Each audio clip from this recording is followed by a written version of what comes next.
Audio Jungle.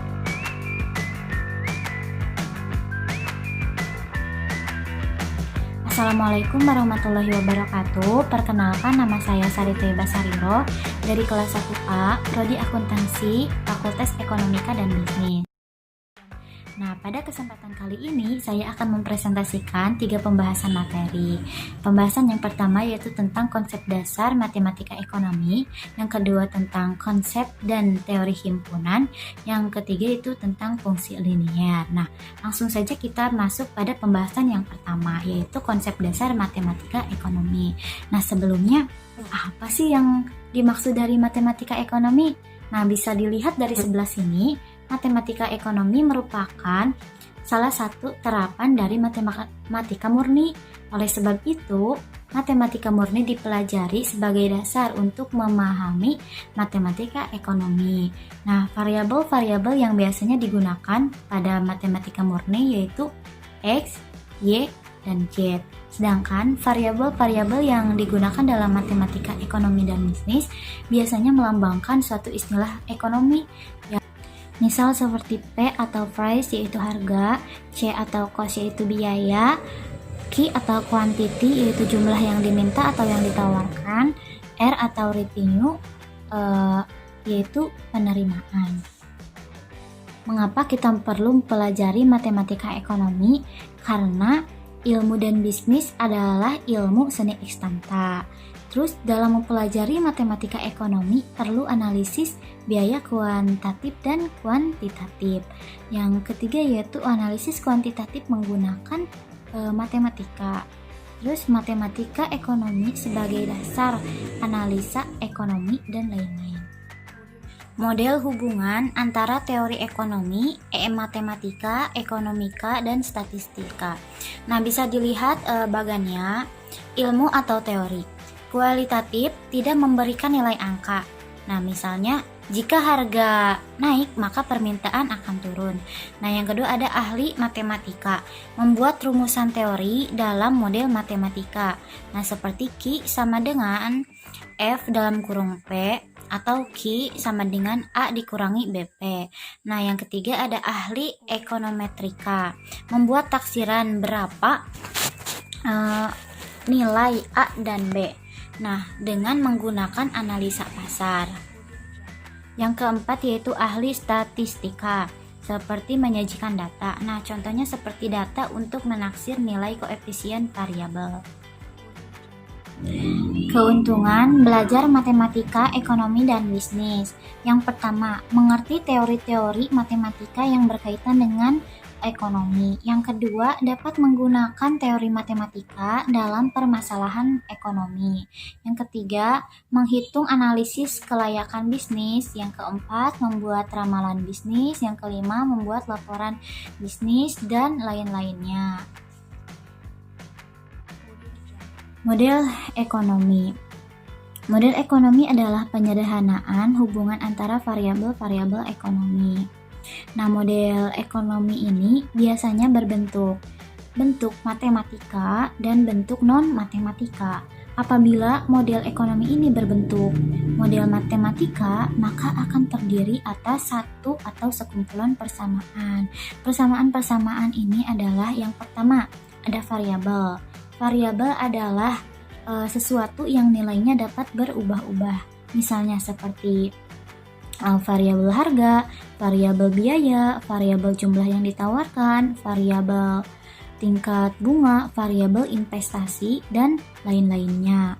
Contoh variabel, misal P sama dengan 3. Angka 3 ini merupakan contoh dari variabel.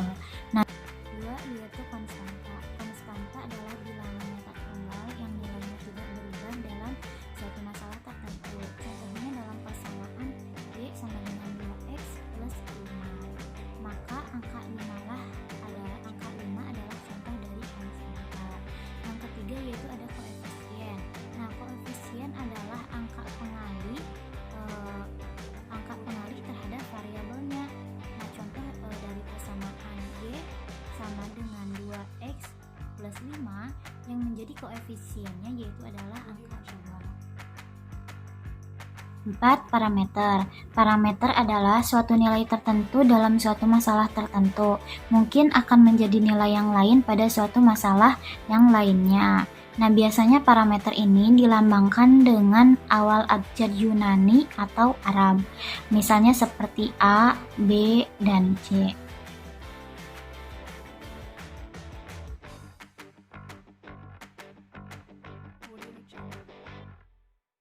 Konsep dan teori himpunan. Konsep himpunan adalah konsep yang paling mendasar bagi ilmu matematika modern pada umumnya dan matematika ekonomi dan bisnis pada khususnya. Pengertian himpunan. Himpunan adalah kumpulan benda atau objek yang didefinisikan atau diterangkan dengan jelas.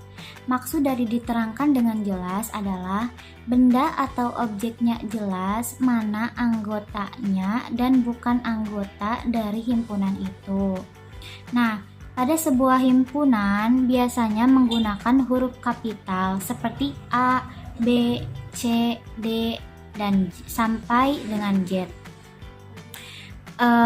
Dari objek-objek himpunan itu biasanya dituliskan di antara dua kurung kurawal dan dipisahkan dengan tanda koma.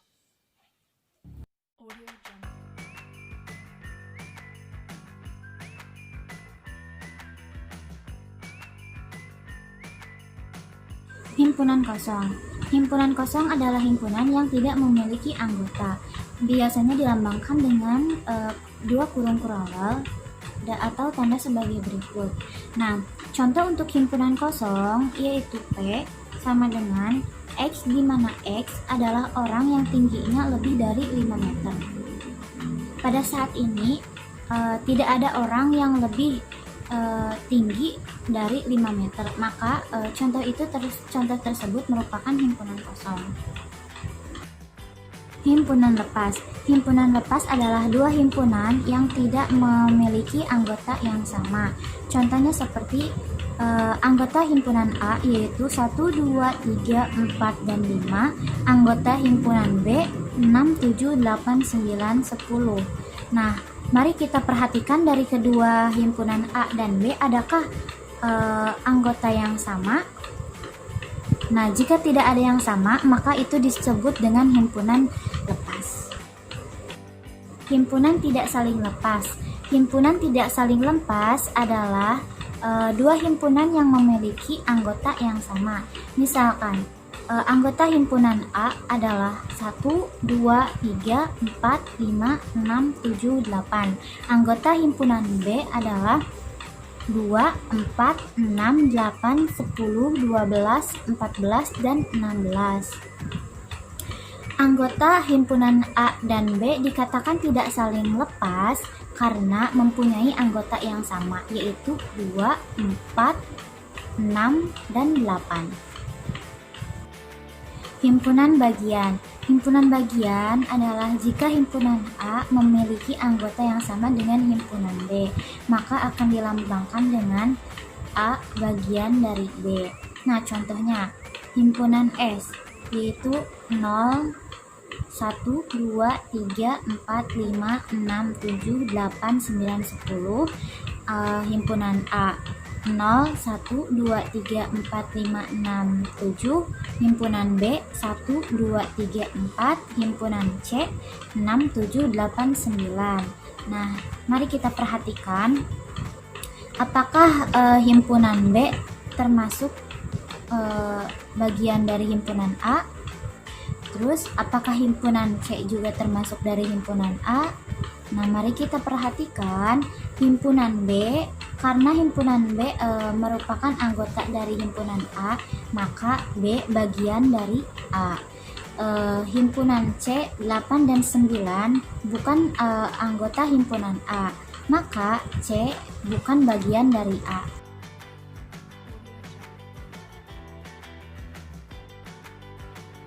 Operasi himpunan.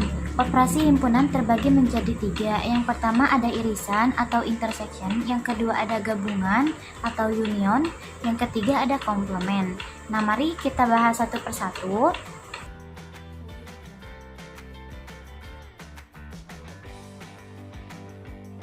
Irisan dua himpunan. Irisan himpunan A dan B adalah himpunan semua objek anggota yang menjadi anggota himpunan A sekaligus menjadi anggota himpunan B.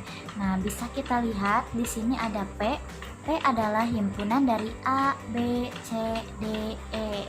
Nah, dan B adalah anggota, yaitu anggotanya D, E, F, G, H. Nah, untuk mengetahui irisan dari himpunan A dan B, kita lihat anggota yang sama dari himpunan A dan B, yaitu ada D dan E. Gabungan dua himpunan. Gabungan himpunan A dan B adalah himpunan semua objek yang menjadi anggota himpunan A atau menjadi anggota himpunan B. Nah, contohnya di sini kita ada himpunan P, yaitu A, B, C, D, E, dan himpunan B, D, E, F, G, H. Maka gabungan dari himpunan A dan B yaitu D, A, B, C, D, E, F, G, H. Ketiga adalah komplement, bisa dilambangkan dengan seperti ini. Nah, komplement himpunan A adalah seluruh anggota himpunan semesta yang tidak ada dalam himpunan A. Komplement himpunan B adalah seluruh anggota semesta yang tidak ada di dalam himpunan B. Komplement himpunan C adalah seluruh anggota himpunan semesta yang tidak ada di dalam himpunan C.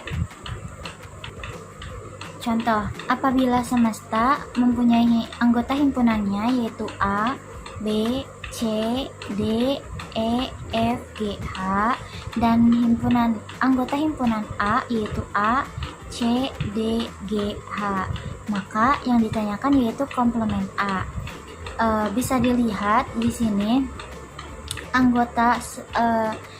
anggota himpunan semesta yang tidak ada di dalam anggota himpunan A yaitu ada B, E, dan F.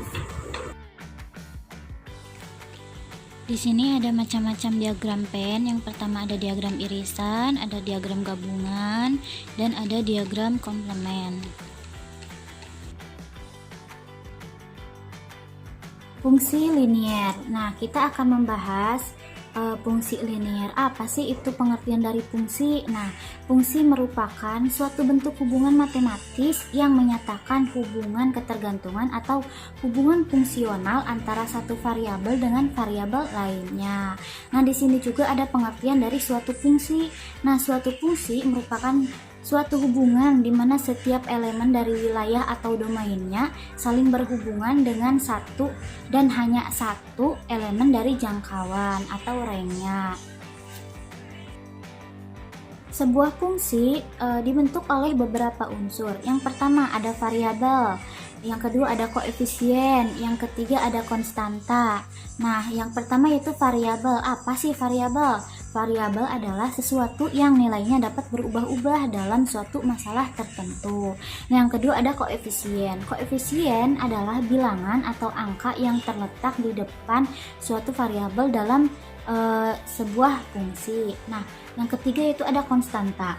Nah, konstanta adalah hubungan atau angka yang kadang-kadang turut membentuk sebuah fungsi tetapi berdiri sendiri sebagai bilangan. Nah, di sini ada contoh persamaan, yaitu Y sama dengan 5 plus 0,8X. Nah, keterangannya Y adalah variabel terikat, X adalah variabel bebas, dan 5 adalah konstanta, 0,8 adalah koefisien. Nah, selanjutnya adalah sistem koordinat kartesius. Nah, yang pertama, setiap fungsi dapat disajikan secara grafik pada bidang sepasang sumbu silang.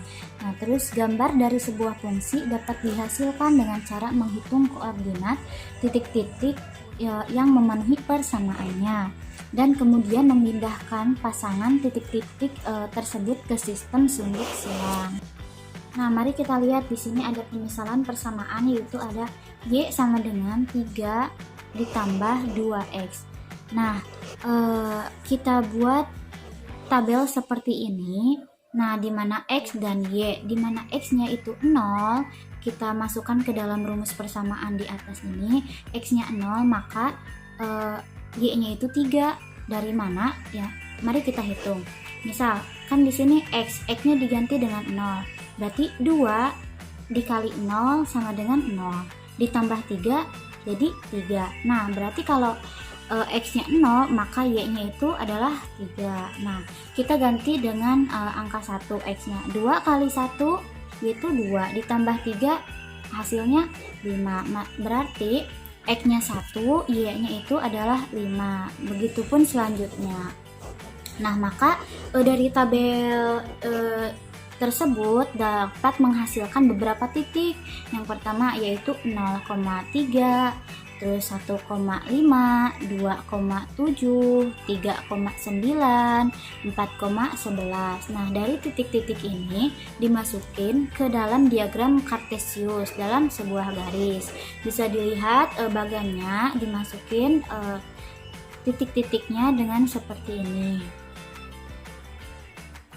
Pengertian dari fungsi linier. Nah, fungsi linier adalah fungsi yang paling sederhana karena hanya mempunyai satu variabel bebas dan berpangkat 1 pada variabel bebas tertentu, sehingga sering disebut dengan fungsi berderajat 1. Nah, bentuk umum persamaan linier yaitu y sama dengan a ditambah bx. Kemiringan dan titik potong sumbu. Nah, kemiringan atau slope dari fungsi linier adalah sama dengan perubahan variabel terikat atau y dibagi dengan perubahan dalam variabel bebas atau x. Nah, untuk mencari kemiringan ini ada rumusnya. Nah, untuk kemiringan ini biasanya disebut dengan gradien dan dilambangkan dengan huruf M. Nah, untuk mencari gradien maka rumusnya yaitu M sama dengan delta Y dibagi delta X atau Y2 dikurangi Y1 dibagi X2 dikurangi X1. Nah, sebagai contohnya yaitu persamaan Y sama dengan 15 dikurangi 2X. Maka M atau gradiennya yaitu min 2. Nah, selanjutnya kita akan membahas contoh-contoh kemiringan. Nah, di sini ada 4 gambar. Yang gambar A yaitu merupakan gambar kemiringan positif, yang B yaitu gambar kemiringan negatif, dan yang C yaitu gambar kemiringan 0, dan yang D merupakan gambar kemiringan tak tentu. Selanjutnya yaitu menentukan persamaan garis. Nah, untuk menentukan persamaan garis ini terdapat 2 cara atau 2 metode. Yang pertama, metode dengan metode 2 titik, yang kedua yaitu metode 1 titik dan 1 kemiringan. Kita bahas metode yang menggunakan 2 titik. Nah, apabila 2 titik A dan B dengan koordinatnya masing-masing, misal dalam kurung Y X1, Y1 dan dalam kurung X2, Y2. Nah, maka rumusnya itu Y dikurangi Y1 dibagi Y2 dikurangi Y1 sama dengan X dikurangi X1 dibagi X2 dikurangi X1. Nah, kita beri contoh, misalnya 2 titiknya yaitu titik A 2,3 dan titik B 6,5. Nah, mari kita masukin pada rumus. Nah, kita mengingat rumusnya yaitu rumusnya Y dikurangi Y1 per Y dibagi Y2 kurangi Y1 sama dengan X dikurangi X1 dibagi X2 kurangi X1.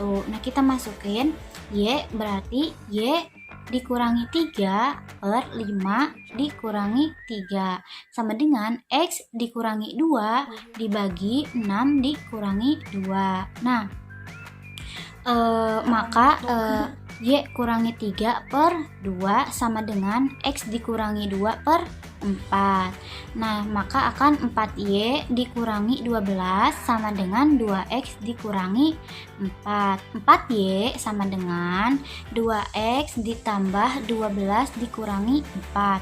Berarti 4Y sama dengan 2X ditambah 8. Y sama dengan 2X ditambah 8 dibagi 4. Maka Y-nya adalah 2 ditambah 0,5x. Langsung saja kita bahas metode satu titik dan satu kemiringan. Nah, dari sebuah titik A yaitu ada x1, y1 dan ada satu buah kemiringan. Dapat dibentuk sebuah persamaan linear dengan rumusnya yaitu y dikurangi y1 sama dengan m dikali x dikurangi x1. Nah, kita contohnya yaitu ada titik A yaitu 2,3 dan gradien atau kemiringannya yaitu 0,5. Masukin saja kita ke rumus yaitu berarti y dikurangi y1 nya yaitu ada 3, berarti y dikurangi 3 sama dengan m nya yaitu 0,5, berarti sama dengan 0,5 dikali x dikurangi x 1 nya yaitu 2, berarti dikurangi 2. Nah, berarti y dikurangi 3 sama dengan berarti 0,5 dikali x hasilnya yaitu 0,5x. 0,5 dikurangi dikali 2 yaitu hasilnya 1, berarti min 1. Berarti y sama dengan 0,5 ditambah 3 dikurangi 1. Y sama dengan 0,5 plus 2.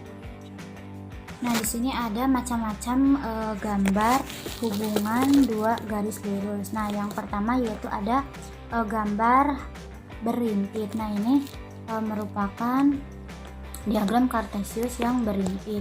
Yang B yaitu gambar sejajar. Hubungan dua garis lurus yang sejajar. Yang C yaitu berpotongan dan yang D yaitu gambar contoh dari yang tegak lurus. Hubungan dua garis lurus. Yang pertama, berimpit. Dua buah garis akan berimpit apabila persamaan garis yang satu merupakan kelipatan dari persamaan garis yang lainnya. Yang kedua yaitu sejajar. Dua buah garis akan sejajar apabila kemiringan yang satu sama dengan kemiringan yang lainnya. Nah, yang ketiga yaitu berpotongan. Dua buah garis akan berpotongan apabila kemiringan yang satu tidak sama dengan kemiringan garis yang lainnya. Nah, yang keempat yaitu ada tegak lurus.